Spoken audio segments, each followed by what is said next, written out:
Yon, good day mga idol. Ito na yung vlog natin na number 8. Patuloy na natin yung paggawa natin ng Picus Microcarpa. So bago tayo magsimula, shoutout muna natin ang mga ating supporters na si Sir Benedict Sinson, JC Manzano ng Ilocos, at saka si Sir Mark Olak. So ayan, big shoutout sa inyong lahat. Ngayon, ito yung tanong ni Sir Mark Olak doon sa Picus Microcarpa na sa mga ugat na nasa sanga. Yung ugat na to, hindi natin ginagamit dapat yan gawa ng magkakaroon tayo ng reverse branches. Kagaya niyan, yan. Lumaki na siya. Yung part na to lumaki gawa nito. So kung di natin tatanggalin yan, magre-reverse yan, magiging malito, magiging malaki yan. So yun yung magiging problema. So hindi ako gumagamit ng ugat sa bandang taas. Kung ang gagawin mo, pwede ganito, dito siya tutubo sa pinakailalim, pwedeng kunin yun para maging nebari or base sa kanya. Yan, dyan. Tapos, itong nasa harap nyo na to, clamp yan. So, clamp. Yan yung gagawin ko sa kanya, clamp. So, paano natin mapapalabas na talagang clamp siya? Yung sistema, kinakailangan mapalabas natin ang bawat ulo ng isang puno. Kasi ito, 5 to eh. So, gagawin natin dapat mga ano niya, mga apex niya sa 5 na yan. Tapos, ang pinaka gagawin natin dito ngayon, ituturo ko sa inyo kung paano magdagdag sa baba, makapagpalaki ng base sa kanya. Na hindi mo kinakailangan tadtarin ng isang katutak na fuse sa gilid para lang maging malaki siya. So, kung titignan natin yung nature, yung mismong ugat ng nature, kada isang sanga, mayroong isang ugat. So, ganun ang gagawin natin sa kanya dito. So, magsisimula tayo ngayon dito. Tatanggalin natin lahat ng mga air layer na yan, air layering na ugat na yan. So, dapat tinatanggal yan. Hindi pa pwedeng di tanggalin. Sobrang dami na yan, no? Mamamaga yan.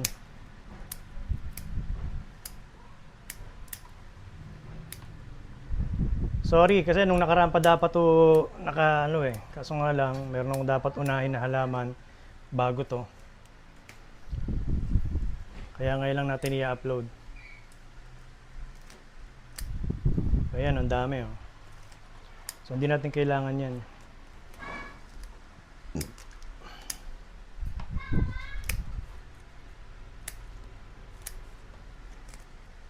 Tapos magse-select na rin tayo dyan ng branches. Ako kasi hanggat maaari hindi ako gumagamit ng ugat sa taas.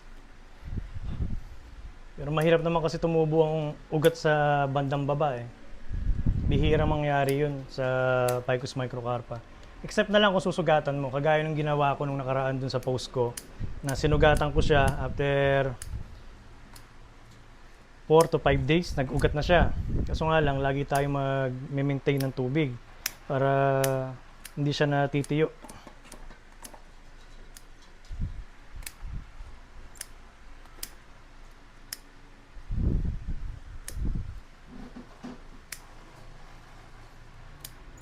So ito, meron tong mga fill up na ng mga sanga. Tatanggalin natin uli para makita nyo kung paano ko gagawin.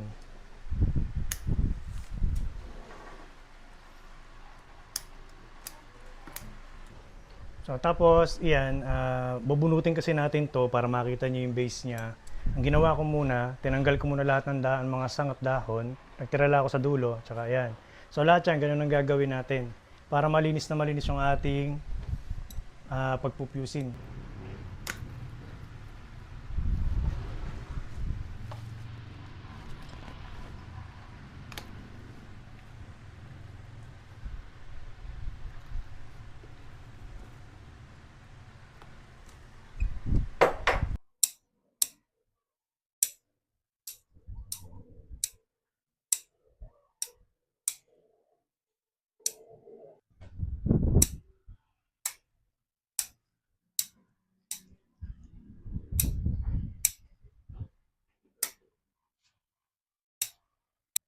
At yun, natanggalan natin yung mga ugat sa ilalim.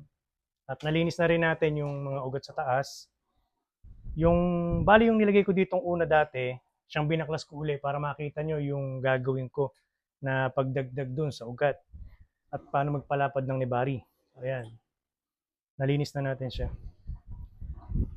So, tatanggalin muna natin to sa paso na to. Papalitan natin ng bago kasi iaangat natin eh. Para makita natin tong ilalim. River sand. Ayan, yan ang river sand. Ayan. Ayan. Ngayon, nililinis ko siya. Bago natin gamitin sa bonsai. Sa sobrang dumi napansin nyo, uli gatas. Kopi ko pala. 3 in 1. Ayan. Ayan ang river sand. Ayan ang river sand. Okay, eto na. Naripat na natin sa malaki. At nagdagdag tayo ng lupa sa ilalim. Mas maganda kung mas malaki eh.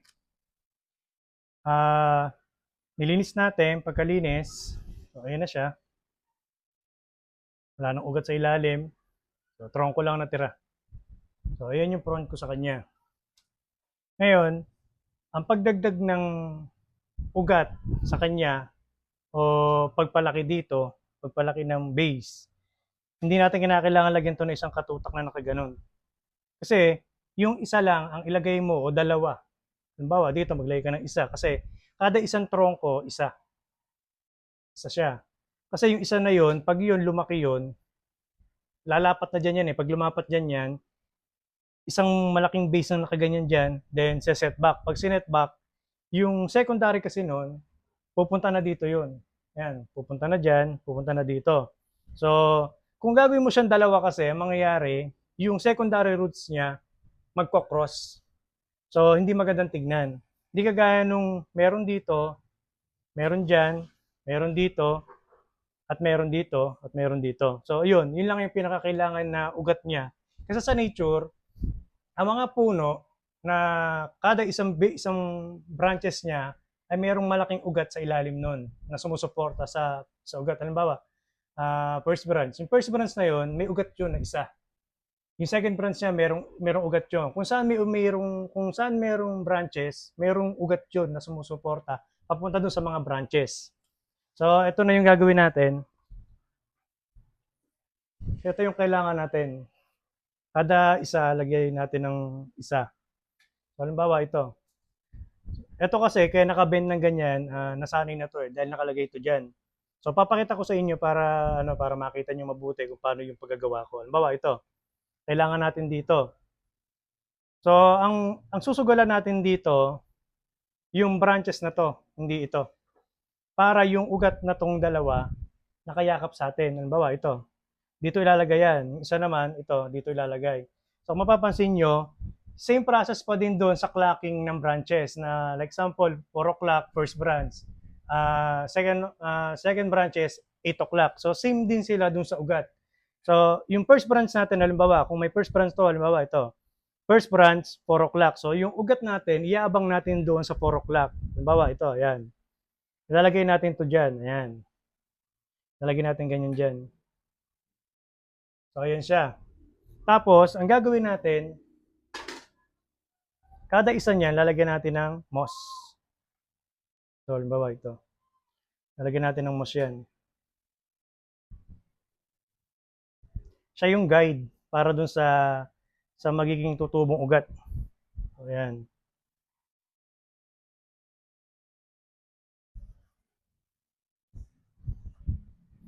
Tapos, lagyan lang natin ng wire.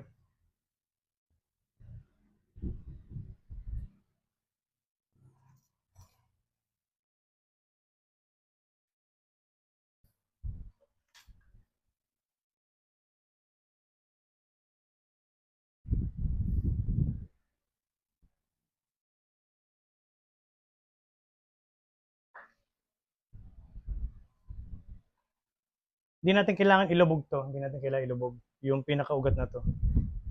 Ang maganda lang sa kanya, lagyan na lang ng moss para ma-preserve lang natin. Hindi ma-direct ng sunlight yung ugat. So, ayan. So, kung mapapansin nyo, ayun na siya. Isa. Lagyan natin itong isa pa.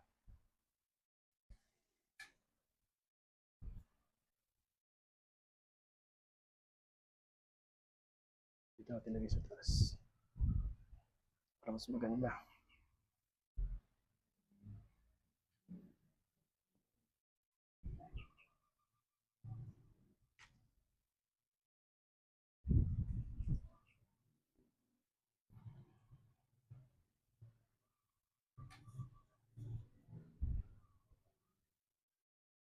Ito mga idol, yan. Mapapansin nyo may butas, di ba? So, ayan.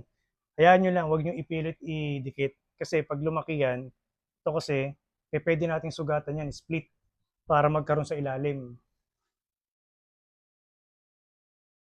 Kasi pagka pinilit natin idikit yan, baliwala yung ginagawa natin. Ito kinakailangan kasi mapabuka natin siya ng ganun.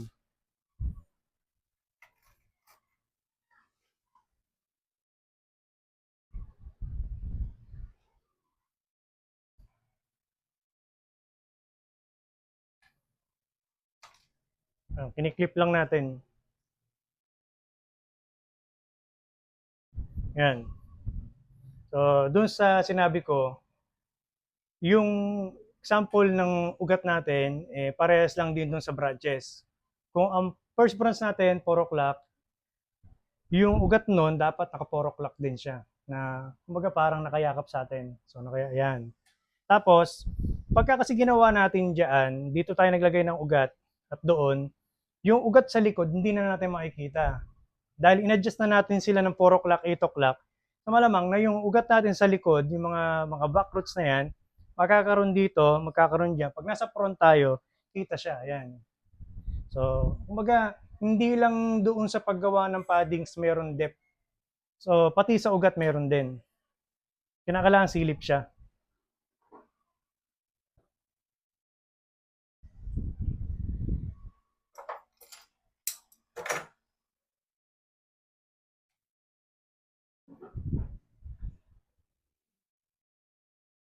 Ito, kulang to ng isa. Lagyan natin ng isa pa yan kasi masyado malayo. Ayan. Yan, pwede ganyan. Bawa, ganyan kalayo. Pwede tayo maglagay pa ng isa dito. At least, wag lang sila magkakadikit na ganun.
Yung ginagawa natin na paglalagay ng ugat na yan, para lang tayong nagpapakapit sa bato na walang lupa. Nakalutang yung ugat sa lupa.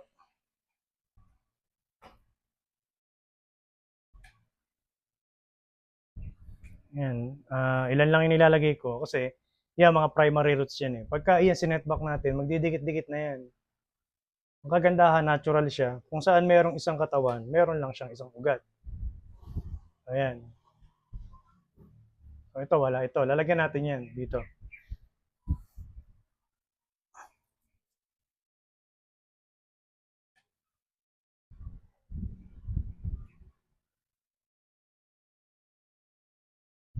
Ayun na pala yan. Ito na pala yan. Ito lalagyan natin. Yung isa na to.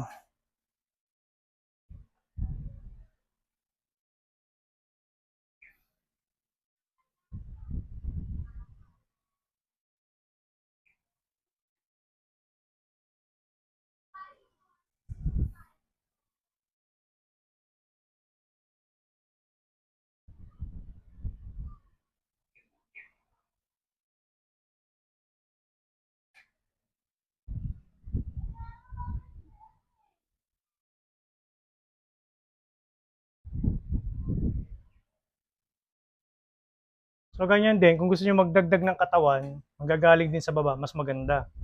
Kasi maintenance siya naka-direct sa lupa, magpupis kayo pataas, mas maganda, mabilis. Kasi kumakain ka agad yun. Di kagaya nung pupis kayo nung galing sa taas, medyo matagal. Tagal ang proseso. Yung ano, tawag dito, itong, yan, dapat meron sa ilalim. Kasi pagkano niya, magkakaroon niya ng ugat dyan. Eh.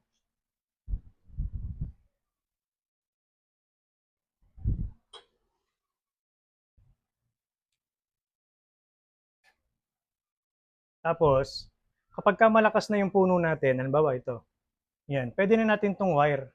Yan, pwede natin ilagyan ng wire yan para mag-fuse na siya.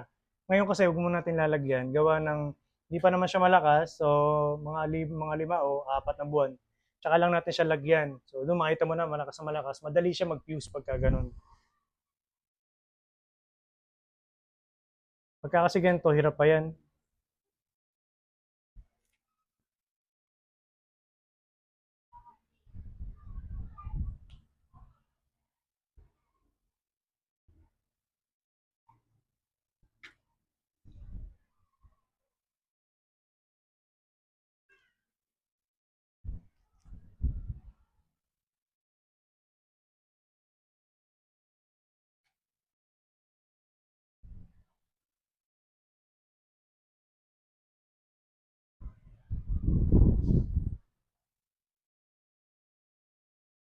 Ngayon na siya.